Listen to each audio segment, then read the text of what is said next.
everyone, and Happy New Year. Happy New Year. Welcome to the very first edition of Remixing Politics and Culture with me, your host, Pam, in 2024.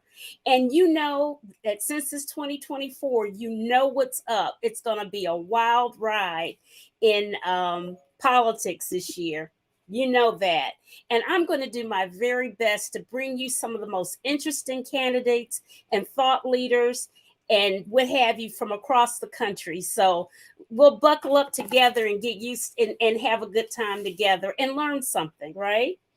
I really want to bring people on to help us all encourage people to vote. That is so critical, very critical, and to think critically. And let me say that again. The key word is thinking critically about all of those things that we hear, the dirty tricks that we may be hearing. You might think that it's true. The false narratives that you may see on social media that you might think is true, that it's not. So you have to think critically, and we'll talk about all of those things on this show. Okay, so for those of you who are new to my channel, I am Pam. I'm a public relations and marketing professional with a passion for social justice, voter advocacy, and culture. And tonight, we're going to discuss the attack on diversity, equity, and inclusion, also known as DEI. I have some wonderful women as guests tonight. And speaking of the DEI again, but we're going to focus particularly in on our academic institutions of higher learning. Recently, the one and only Black president ever in Harvard's 387-year history was forced to resign. And I will say that all three of the university presidents really did struggle in answering the questions posed by Congresswoman Stefanik. Harvard, MIT, and University of Penn presidents were all interviewed. The University of Pennsylvania's president resigned. The MIT president got some much needed communications assistance and issued a statement with support from her board. And she was supported and she stayed on. But Dr. Gay, after receiving grace from Harvard and support, all of a sudden, she was charged with plagiarism from her 1990s dissertation that she earned, by the way, her PhD from Harvard. Harvard investigated and found no cause of academic fraud in her work. However, they succumbed to the pressure, and Dr. Gay resigned. We had another higher ed debacle with the mishandling of Nikole Hannah-Jones at the University of North Carolina at Chapel Hill. The common thread there has been that Black women are being attacked, women overall, just as the president at the University of Pennsylvania was pushed out by right-wing weaponization. We're going to discuss the attack on DEI with these wonderful thought leaders that I have for you this evening. The first up is Mary Rarick. Hey, Mary. Mary, hey, hi there. Mary is known professionally as a caffeine-addicted super connector. She is a Sorkin enthusiast and a communications consultant. Mary has leveraged her guilt and rage hangover from 2016 to step out of her introverted shell, I can't believe that, to become a grassroots political activist. Mary is a producer and host of You Can't Beat Blue, a YouTube show, and she is a volunteer for Run for Something. She resides in Portland, Oregon with her husband and rescue cats. Welcome back to the show, Mary. Thank you so much for that warm welcome, Pam. I'm pleased to be here, honored to. I'm so glad that you're here. Next up, we have Reverend Dr. Deborah Jenkins, who is simply a Renaissance woman, period. She has come on this platform and blew us all away discussing reparations as a one woman act. She just did the whole reparations thing and took us to school and back again. Um, she is, among many things, the co pastor of Faith at Works Christian Church. She's Mhm. an adjunct professor at John Jay College. She is a principal grant and proposal researcher and business development consultant from the Bronx, New York. Welcome back to the show, Dr. Deborah Jenkins. Thank you so much, Pam, for having me again and for introducing me to the coffee lover, Mary, right here. And I'm looking so forward to having this discussion with you all tonight. Yes, absolutely. And let's see here. And last but certainly not least, I have Noemi Ujan Perez. Noemi is an award winning communications and public affairs executive, an expert on diversity, equity, and inclusion. And she's many more things, but it'll take us all day to get down her whole resume.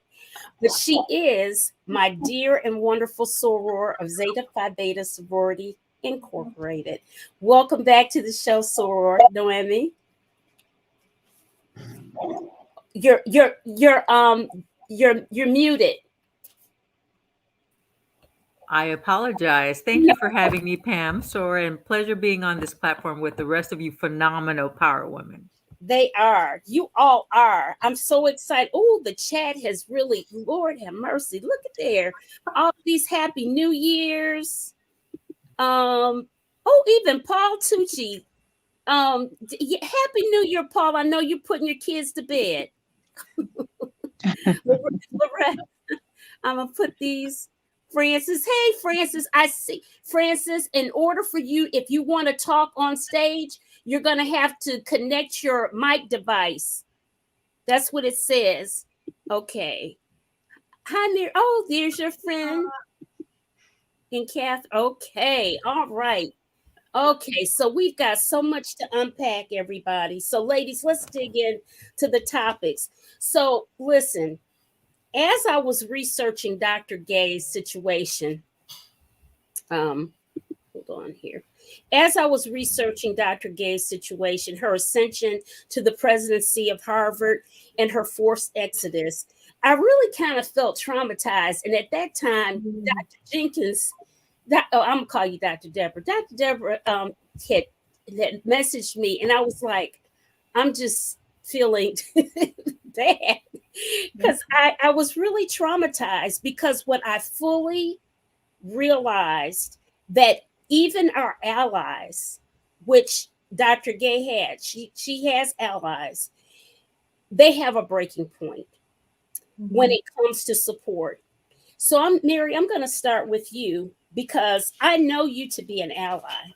I know you Thank to you. be an ally, and I want you to express yourself as to what did you think about what happened to Dr. Gay?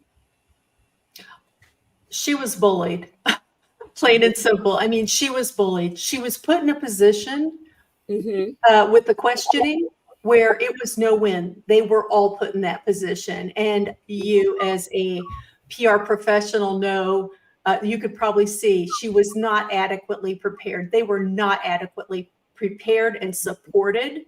And Mm-mm. for that, for what they went into, they walked into a lion's den. Mhm. Um, and it was a sham. The whole thing was a sham. And they sat there for 4 hours and they behaved, those professional women behaved as the smart academic women they are. Mhm. And they answered those questions with nuance and they came for a discussion. I don't think they realized they weren't prepared for what they had landed in. Mhm. And that was upsetting. As Mhm. far as the allyship and what went wrong there, what I see, and correct me if I'm wrong, is as soon as the threats of money being Mhm. withdrawn happened, that's when everybody dropped. That's when people stepped away. It was, to me, it looked like the money was the problem. But correct me if I'm wrong. Mm-hmm. So, well, you know what? When money gets strange, people get, people start, they have to clear their throats more, and they have to get up and move around and look at what the deal is. Noemi, what do you think about what Mary said, that when the money became an issue, then everybody kind of backed away? So I'm purposely wearing my hat today. It's my political hat. So part of my work, my wheelhouse is political strategist work. Um, and I have to say there is a political partisanship element to all of this. So it's not just the money. There was partisanship involved. This is something that unfortunately has looped Dr. Gay in. We know that Harvard has been under attack now for years for their DEI initiatives. For background, prior to her promotion to president, she was the dean of one of the schools, and she was actually very key to some of their DEI work and initiatives and advancements. But beyond that, and yes, money is part of this, beyond that, we have to pay attention to the fact that this was a very carefully orchestrated campaign by the leaders who have led the attacks against critical race theory, against DEI, that were actually part of the SCOTUS case that we lost. So how can a Harvard, right, battle against that? And yes, add to that, donors start leaving. Some powerhouse donors at that. For the audience, it is actually also very key to pay attention to the fact that the schools, Harvard, MIT, and UPenn, were called to testify to Congress. The why is obviously when you are an institution, private as you might be, if you are receiving any kind of federal funding, okay, that could include students coming into your institution through, I forget what they're called, by federally subsidized scholarships. Yes. If you are called to the rug by Congress, by federal leaders, right, that is another form of pulling on your money. And so there were a lot of elements. It was not just about Dr. Gay. It was not just about Harvard. And I'm put it out there. It is really also about making sure, right, that the powers that be don't see too much change where diversity and inclusion is concerned. And lastly, where the piece of partisanship is concerned, we are living within an administration that has been very vocal, and I'm referring to the White House, that has been very vocal about understanding and seeing Black women specifically, right, as a power, as a force of nature within the Democratic Party. Well, people, if you are on the opposite side of the spectrum, on the GOP side, and you want to chip away at the Democrats and what they're doing, what do? You tackle out, start chipping away at that power force. And unfortunately it's Black women. It's unfortunately is horribly in our face. And unfortunately, Dr. Gay was the latest one to be tackled by it. So Mary, there's my answer to you in all the different layers. But money makes the world go round, and politics is part of that.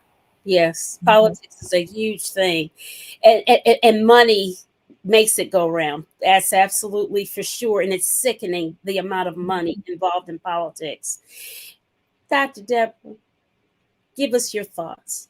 Yeah, I mean, clearly money is always an issue. And for those of you who have taken time to listen to any portion of the 3-hour-long interview that the comedian Cat Williams did with Shannon Sharp, on Yes. Club Shay Shay, he Mhm. makes a point about money in terms of billionaires, Yeah. which Mr. Ackman is one. And Mhm. money is a powerful force in our world, not only in our country, but Mhm. I would rather look at the power structure that you were just talking about, Noemi. There can only be granted so much access to what is seen by some as unfettered power, Mhm. coming from the marginalized historically, in this case, Black women. Mhm. Because the power structure, and let's be clear, still firmly remains with white men in this country. Mhm. And I might say throughout the world, but definitely since we're here in the United States, in the United States, they have effectively put a rift between Black women and Black men, choosing to instead elevate Black women over Black men so that they are so far behind that we only see first being Black women. In the case of Dr. Gay, having reached the pinnacle of success in education as the president of the premier university, I would say second only perhaps, or neck and neck with Oxford University, Mhm. second to none in the world. That is a level of success that comes with a lot of not only access and the thought of support, Mhm. but it comes with a lot of conditions. And I have not studied her long, only since the hearings. Mhm. And from what I've seen of Dr. Gay's work, it is something to be commended. Mhm. Even the thesis of her dissertation, which has come under scrutiny for plagiarism claims, I think that her title, in and of itself, as she speaks about the political power structure of Blacks, Mhm. it's a threat to the white male structure in this country. And Mhm. so, as it relates to DEI, we've even seen some of the leading tech companies, starting with Google and Mhm. Meta, retracting the funding that they committed to DEI initiatives in their companies following 2020, the murders of George Floyd, Breonna Taylor, Mhm. Ahmaud Arbery. Now they're taking that money out. There is a concerted effort Mhm. by the power structure in this country to ensure that Black people, and that is my area of expertise, not to negate any other Yes. groups, but Black people are only able to rise but so far. And when we do allow them to rise, Mhm. they have so many conditions on them that they will be faced with a choice between maintaining their integrity or continuing to follow what the prescription that has been given to them. I still sit here tonight and say to all of you, I'm proud of Dr. Gay Mhm. choosing integrity. Even though she was forced out, let's be very clear, she was forced out. Yes. She chose integrity, in my opinion. Yes. Yes. Yes. Yes. Mary, you have. I didn't even have this on my list to ask, but you have a TikTok going around talking about what it is that you didn't know about the whole concept of what Black women go through, what Black people go through in general, but primarily about Black women. Mhm. So I'm curious, as you were looking into this subject when I asked you to come on the show, Mhm. it, did it trigger some more thoughts for you? So many thoughts, so many thoughts. Is the TikTok you're talking about the apology to Black women? Yes, I think it Yes. is. And for anybody who hasn't seen it, and I'm sure there are a lot of people who haven't, it was when I realized somebody said something, I can't even remember where, but I realized that me referring to a Black woman as being strong, I thought it was a compliment. When I came to realize that the strength is because there's no other choice. They have to be strong in many cases. Mhm. Not a blanket statement, but just to apologize and for me, it was also a lot of what I do is as I learn things, I share them because my audience is white women, because white women might listen to me, you know? And so and so many white women came in and said, I didn't know. I had no idea. To me, being strong is seen as a compliment. Although when I look back at my life at some of the things that have happened to me, I think, aha, yeah, that strength that I exhibited was not, I can feel that in the tiniest possible way. But just looking at Dr. Gay's situation, where she was in a system that was originally designed to keep her out, to keep people who look like her out of it. How did we even expect? How did I even think that they could possibly protect her? You know, she was excellent. She was extraordinary. And I don't have a PhD, but those of you who do could probably tell me. I mean, she did not, there was no plagiarism. She was extraordinary. I mean, Harvard said no plagiarism, right? A little essay, I've heard that's common. Since then, so many people, you know, have had that. So she was just extraordinary. And what it took for her to get to that level, the highest level, as you pointed out, it just kind of takes my breath away. Yeah, yeah, absolutely. You know, it's this whole thing what they're using, what they're weaponizing DEI that the governor DeSantis in Florida has weaponized so well as this anti-wokeness, all this you know, just this bullying of you know, just changing the narrative that everything that black or brown people do, it's bad. Pam, may I Yeah. say it's become a partisan issue?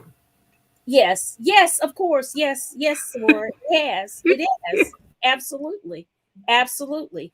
And so they use it so well, and a lot of this, and that's why I say when we're listening to all these different speeches and what have you, and the ads and the social media, that we have to be looking at things very critically, because a lot of things are just weaponized, and they're not even true at all. Not true at all. Dr. Deborah, one of the things that happened that I mentioned earlier in the lead was about what happened to Nikole Hannah-Jones here in North Carolina. She is the author, the creator of the 1619 Project. I bought the 1619 Project when it was just in the Times Magazine and used it as stocking stuffers for my family back in 2019 when it came out. Now, of course, it's the book, and the book has been banned, part of the book banning situation. In academia, even with your experience at John Jay College, how do you feel, have you felt any of this attack on DEI within your framework in academia yet? Or Actually, no. We do have a Black female president at John Jay, and you know it's a part of the greater CUNY system, the City University of New York. No, and she's actually been there. She's spoken at many of the City University colleges, such as John Jay.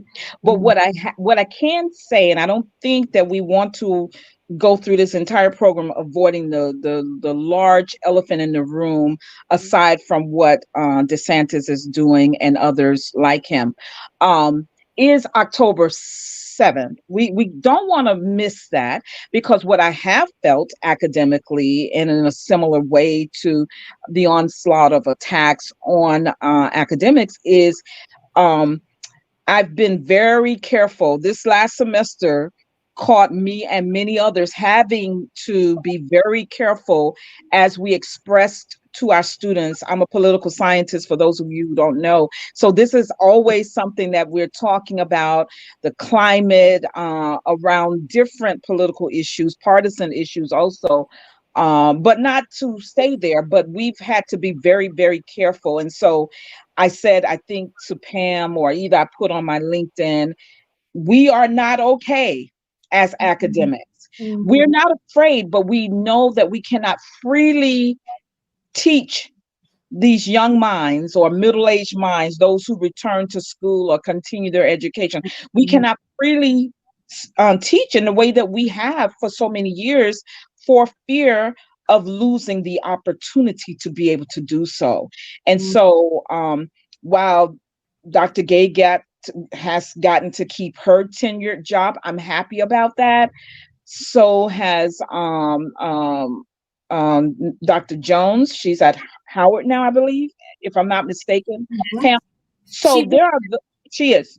mhm. So everyone doesn't have that opportunity to bounce back like a Dr. Jones or to stay put like a Dr. Gay. And so we have to be very thoughtful and strategic in trying to create critical thinkers and not just those who are fed scripted information.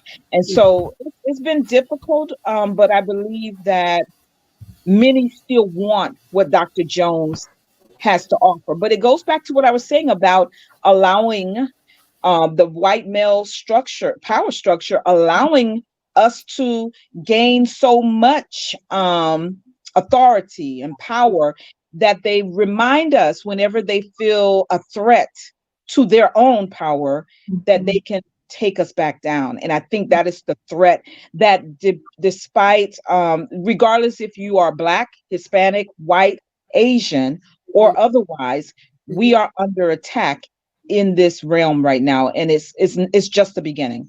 Right. I need to connect the dots on something. And I was going to go to you next too, because I have a specific question for you, but go ahead. Okay. No, it's regarding the books that you mentioned, Pam. It's regarding the academic component that you mentioned, Dr. Jenkins, and it's regarding a point that someone in the chat made. There was someone in the chat pointed out Christopher Rufo. Yes, we're going to talk about it. Mary's nodding her head, and I think we all can have a full conversation on that. Yeah. Pay attention to that bouncing ball. Christopher Rufo has been the one who has led the campaign against critical race theory.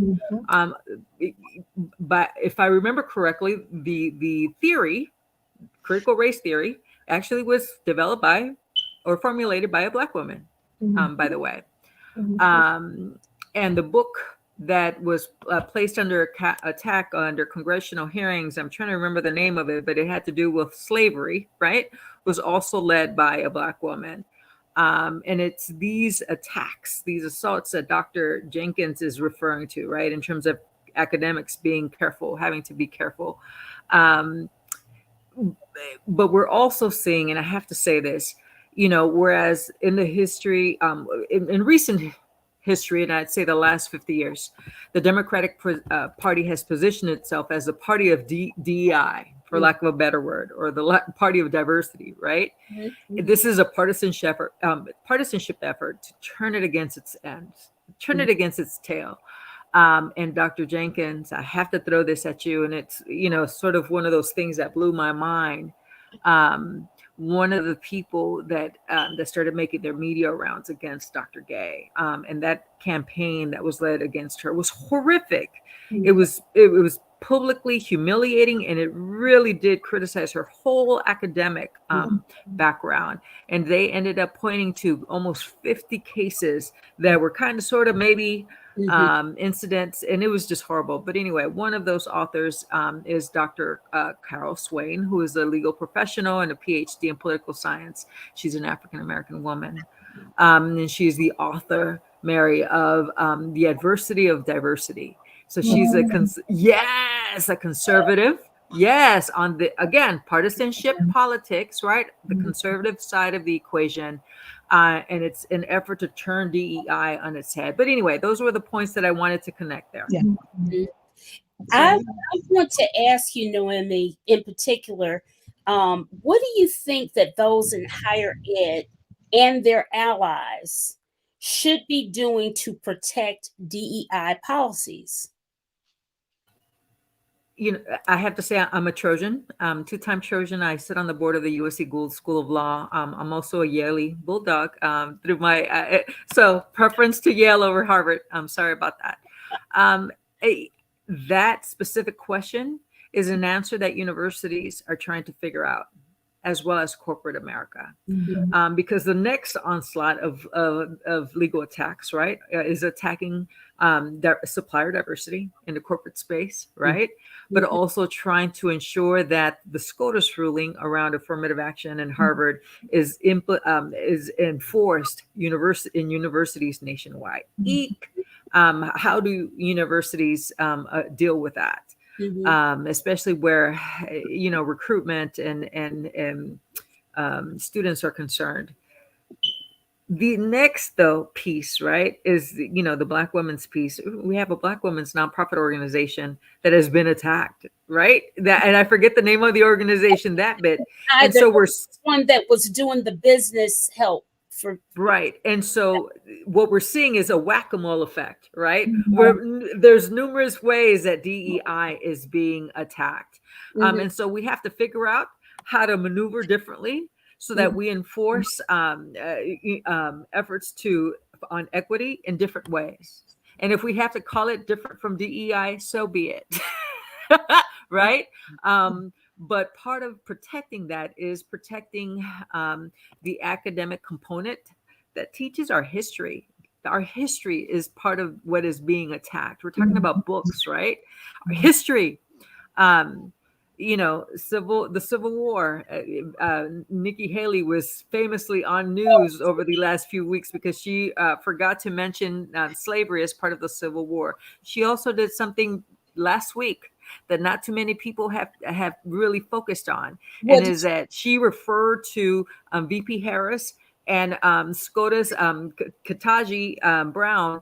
She alluded that they were unqualified and only merited those roles because they were Black women. No, okay? Didn't. Yes, you got to pay attention to the partisanship. See, that's what I'm saying. But your question, Pam, how do we protect ourselves? I don't know. We're trying to figure that out. I don't have an answer for that yet. I will say this though. We have to be able to, the saying, we have to be able to chew gum and pop, walk at the same time. The civil rights movement in the US, and I'm referring specifically to African American civil rights issues. Okay. There is a great focus right now on international affairs. Okay.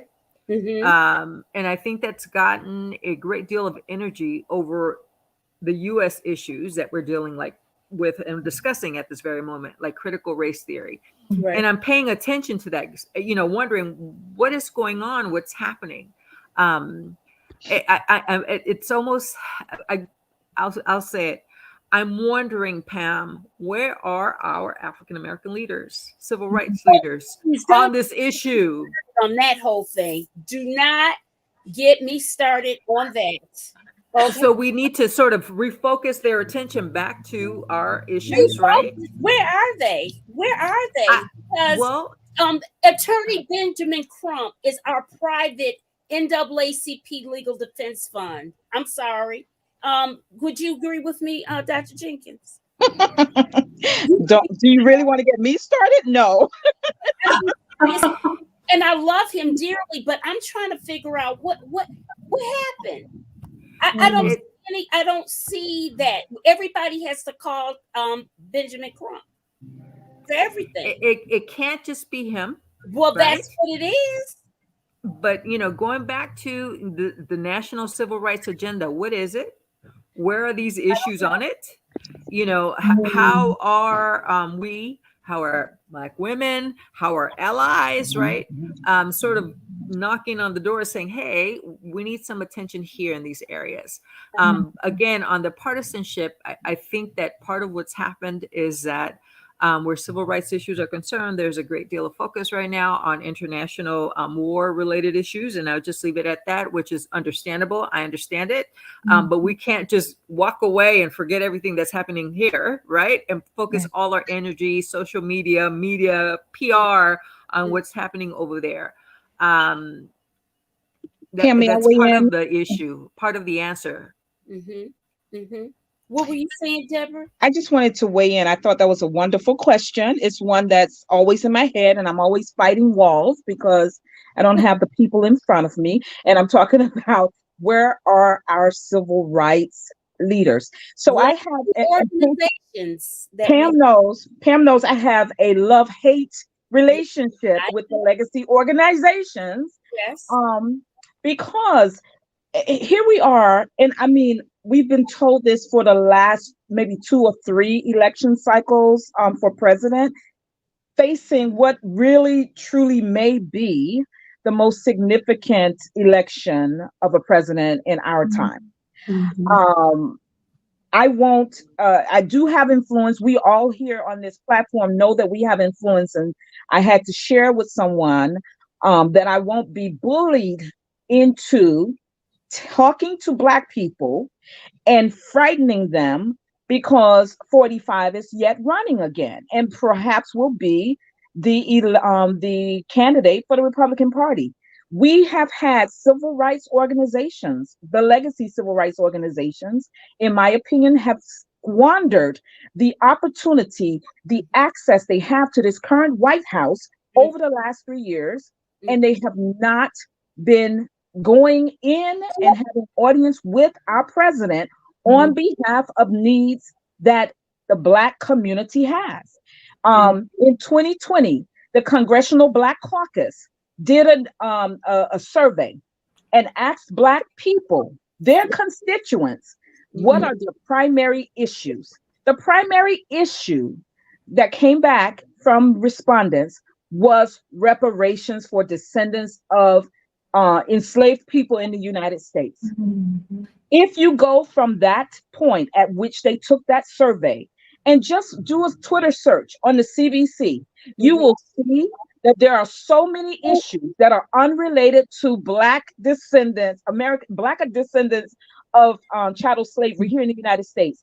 You will see them supporting the international reparations movements rather than grassroots organizations that are trying to fight for our reparations. You will see the champion of HR 40, Sheila Jackson Lee, Congresswoman Sheila Jackson Lee, aborting it and running for mayor of Houston, which she just lost. I So know that. you I cannot know. make up some of the things, the distractions from so-called Black leaders. I love to bring up Dr. Julia Hare, because she had, and God rest her soul, she had this wonderful, wonderful quote that I don't believe she knew at the time she was making.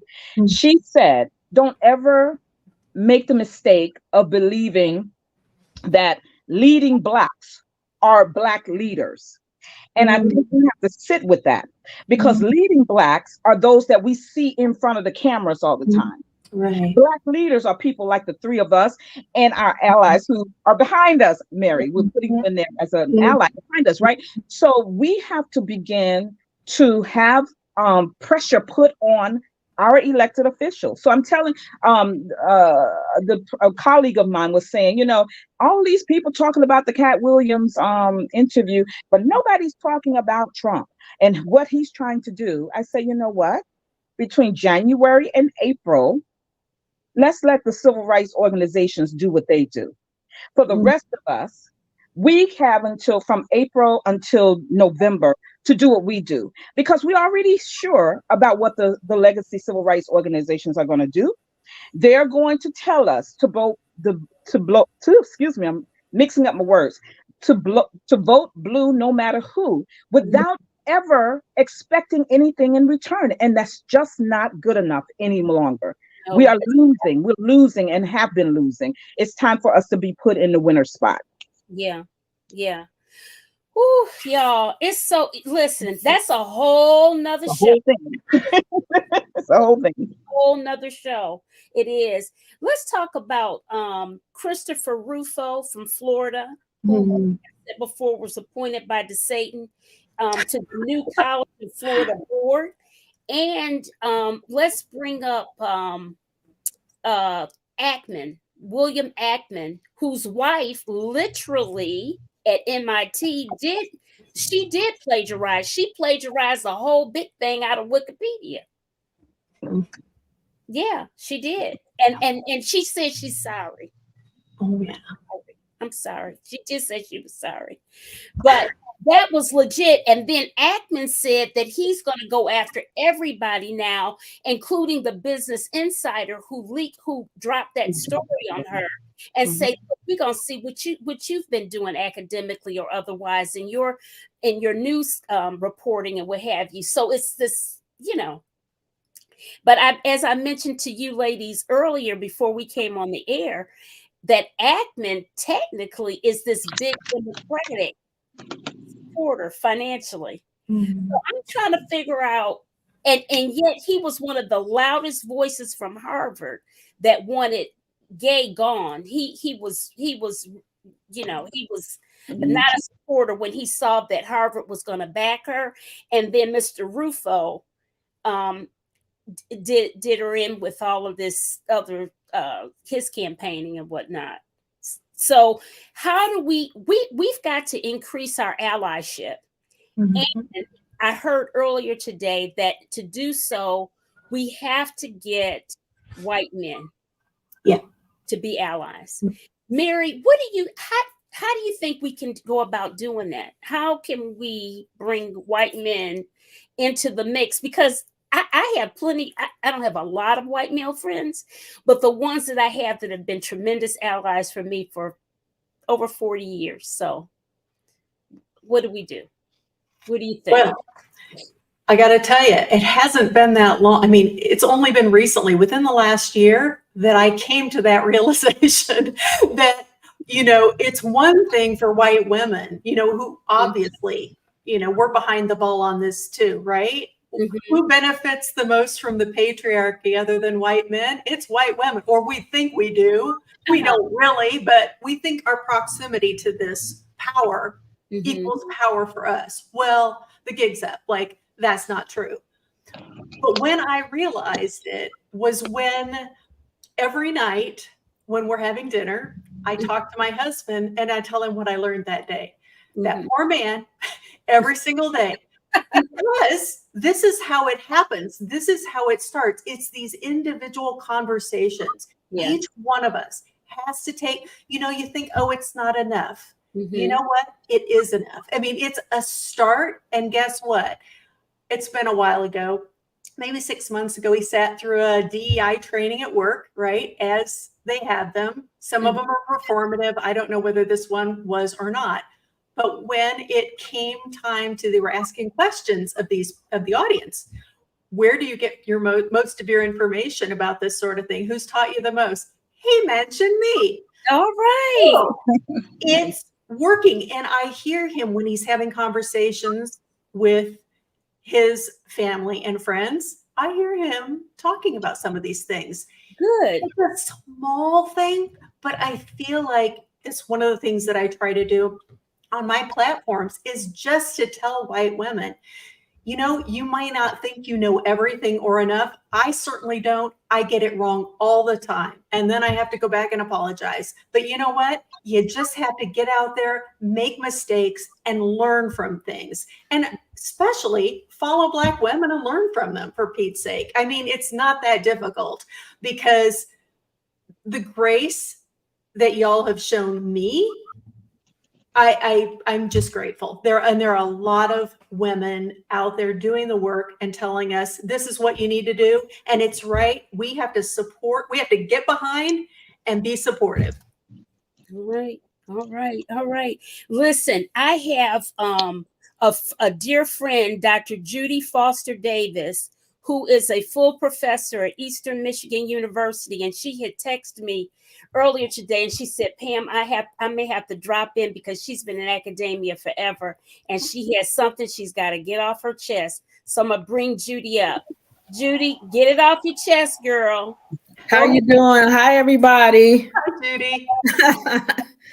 I wanted to say that the comments tonight have just been on point. Noemi's comments and Deborah's comments, because I've been in this higher education game now for over 30 years, and I'm getting to the end of my time in that. But one of the things that I wanted to say, I'm glad you brought up the information about Christopher Rufo, Bill Ackman, because what happened to Claudine Gay is it's a convergence of this. I call it a propaganda attack with socio-political ramifications that is rooted in my opinion, is rooted in fear. And when you look at what's happening with this ascension of Black women to these positions, Claudine Gay at Harvard, look at what's happening with the January 6th Trump case and Judge Chuck King, and look at what Fonnie Willis is doing in Georgia and Tish James in New York, and it just goes on and on and on. And so, Black women did not come to play. Mm-hmm. And so the pushback is, oh my God, we have to quash this. So here we are, and I think it's very telling that Claudine Gay is really the victim of this attack, because she's in education. Mm-hmm. And when you control education, mm-hmm. you can control the minds. This is why they want the books banned. This is why any histories dealing with people of color, they want to suppress, and they want to take it out of the what was it, the AP course that mm-hmm. I guess I don't know what it looks like now. It's been watered down, and wanting to throw the 1619 project out of the curricula, because there's a whole education program that's backed by the Pulitzer organization, mm-hmm.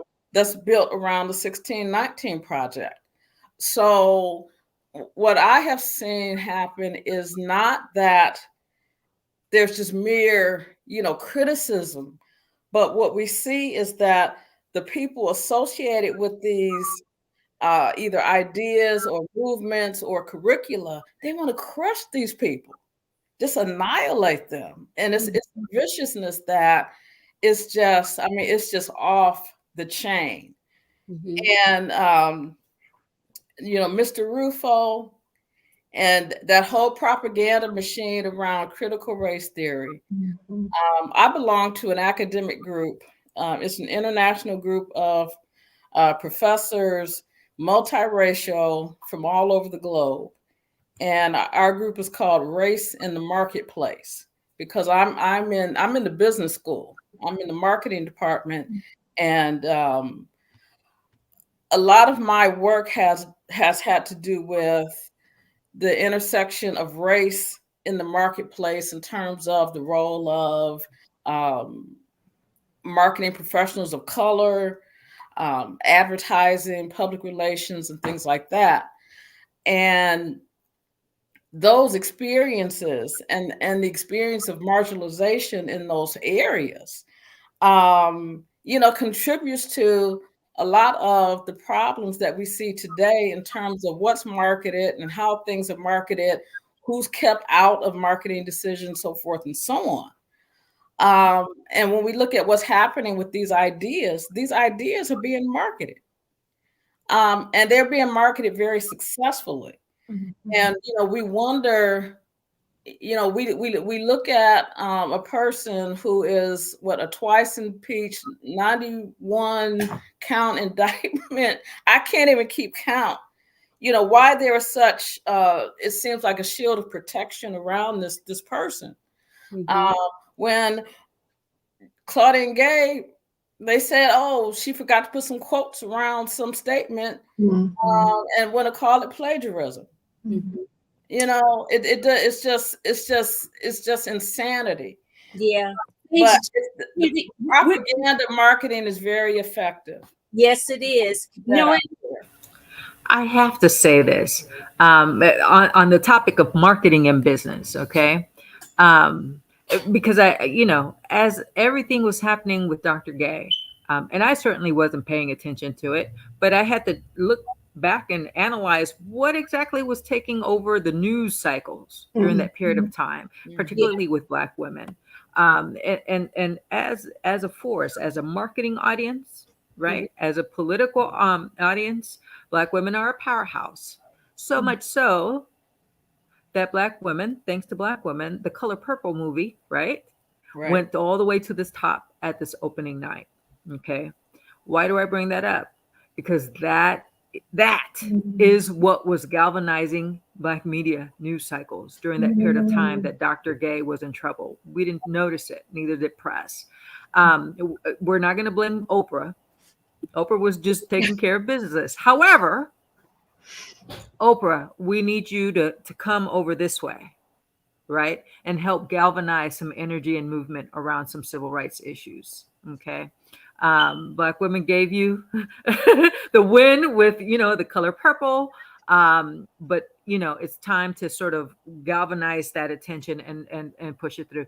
I just, personal observation, right? When I went back and I looked at what was happening during that period of time, that's where everyone's focus was. Was it? Dr. Jenkins, comments?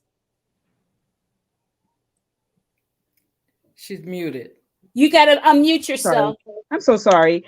I agree with you again, Noemi.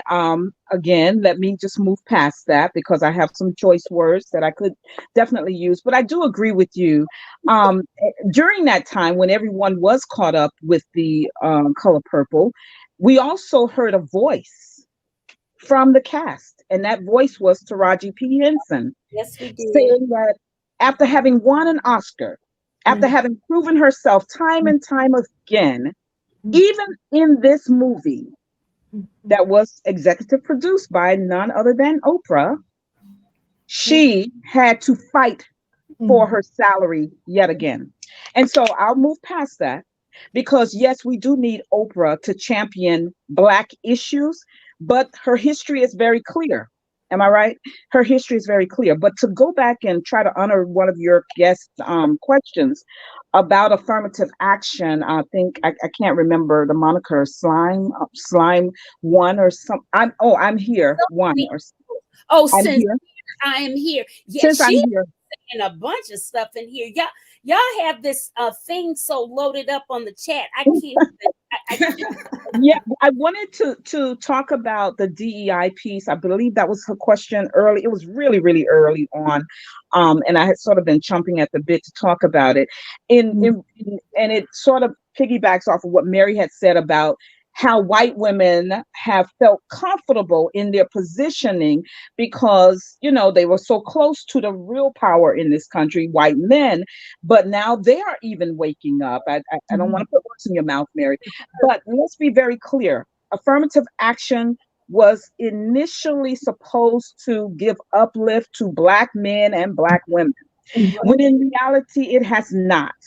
The statistics have proven over and over again, and even as it relates to more recent DEI statistics, that it is white women who have benefited most from both affirmative action and DEI appointments.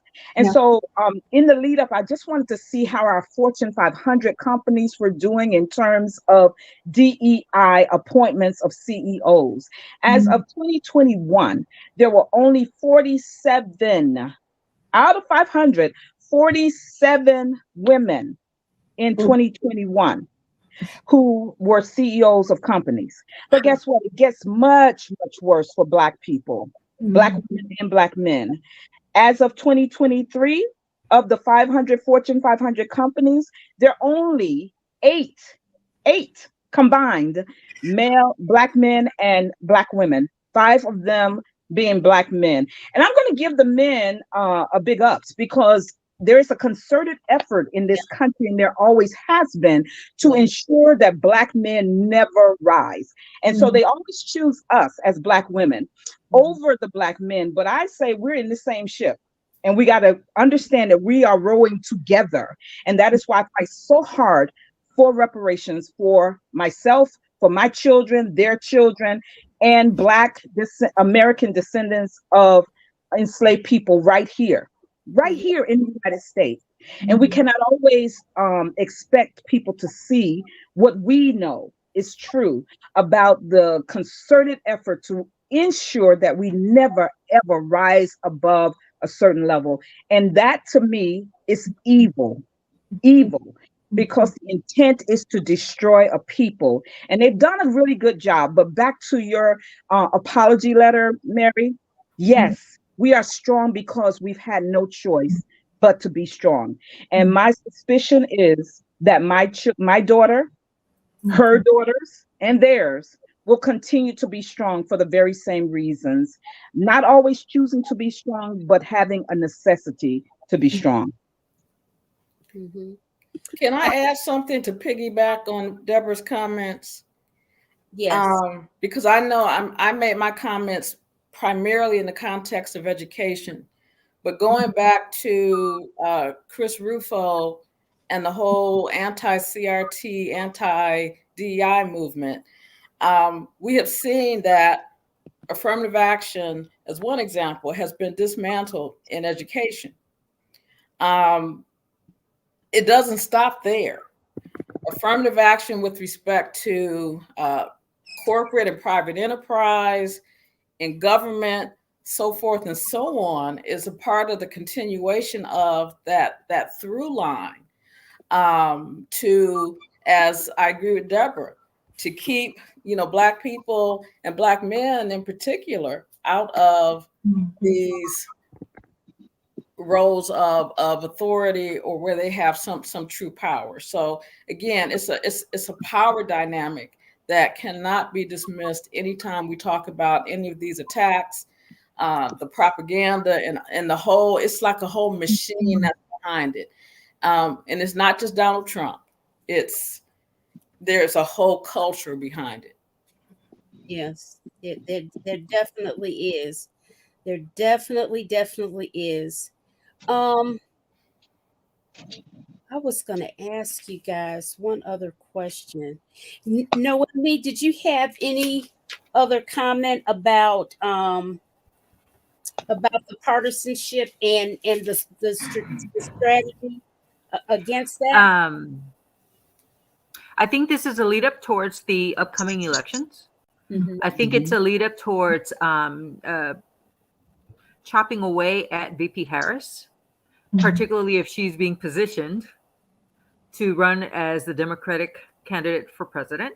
Okay. And I say that to also say, listen, what happened to Dr. Gay is horrible. Mm-hmm. Let's not just focus on her, right? Mm-hmm. Unfortunately, we just have to look at it as, okay, that chip went down. Okay, what's next? Because it's not going to be the last piece, right? It's sort of like, what is the end goal here?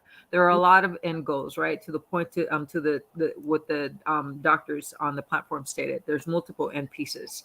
Corporate diversity is one of them, but ultimately, it's the elections that is upcoming, and so you have to make yourself ironclad. In terms of, again, the legislative agenda, the civil rights issues, who is being put forth to run for office. Obviously, if you're an academician, right, ironclad in terms of, your citations and all of that, which it already should be anyway. But anything that might be perceived as a weakness can be made one, is the lesson we learned here, right? Can be made one. But the bottom line is it's not over. This is going to be a continuing threat and a continuing attack towards Black women because you're a power force. Yeah. Well, Mary, any comments? There's so much, right? The one thing, there's a couple things, but the one thing that really hit me hard was that the people who are assuming that the claims, all these different claims, and whatever claims they want to throw out there, it doesn't matter. They just throw it out there and they keep repeating it because their propaganda machine is strong. The white people pretty much have this internalized bias about Black women, right? So it's that bias that also, it just, it's part of the problem, and we have to talk about it. And I think people who look like me need to be speaking up and need to be talking about it, because if we don't speak up about it, it doesn't get magnified in the way that it does if just, if y'all are speaking about it, other people don't hear it. Other people are deaf, and that's a problem. And that's a fact. And that's a fact. That's a fact. So Dr. Jenkins, what are we gonna do about our legacy organizations? I don't know. I mean, I'm committed to legacy, right? I think they need to be retooled. That's just the reality. They need to be retooled. There was a meeting called of clergy by one of those organizations this week after Bill Ackman attacked, just to respond rather to the Bill Ackman attack on Dr. Gay. I say that's all well and fine, but going back, like Noemi said, where were we all when this was actually starting? They typically have more insights than the rest of us, those of us who can get distracted by a movie or a Cat Williams or the like. They have this information. Why now? So what is their strategy? That's what I'm going to ask you as a strategist, Noemi. What is their strategy at this late date when she's already had to resign? And so we have to get to them, because they're the ones who have the ear of the president and our elected officials. They have the ear. So we have to get in front of them, and we may even have to start withholding our membership dues that allow them to do the things that they have been doing, but not on our behalf. So there's a lot that has to be done. Maybe, Pam, you need to have a show just about what are we going to do with the legacy civil rights organizations. I intend to, because I had somebody from a local chapter on, God bless her, and she's in a rural area in North Carolina, and she is the first woman ever. Her name is Dawn, and I can't think of Dawn's last name. Normally she's in the chat, but she's in a rural part of North Carolina. But really and truly, we need to. There's some challenges there, and we gotta find out, what are they doing? What is going on? What is going on, Noemi? I'd almost be afraid to talk about it online. It's definitely a longer offline conversation, Dr. Jenkins. But as someone who actually gets to see some of the, inner works of the Democratic Party, but also remember there are sub niches within the Democratic Party, right? Our revolution being one of them, which was spun out from Bernie, as well as the Working People's Party, right?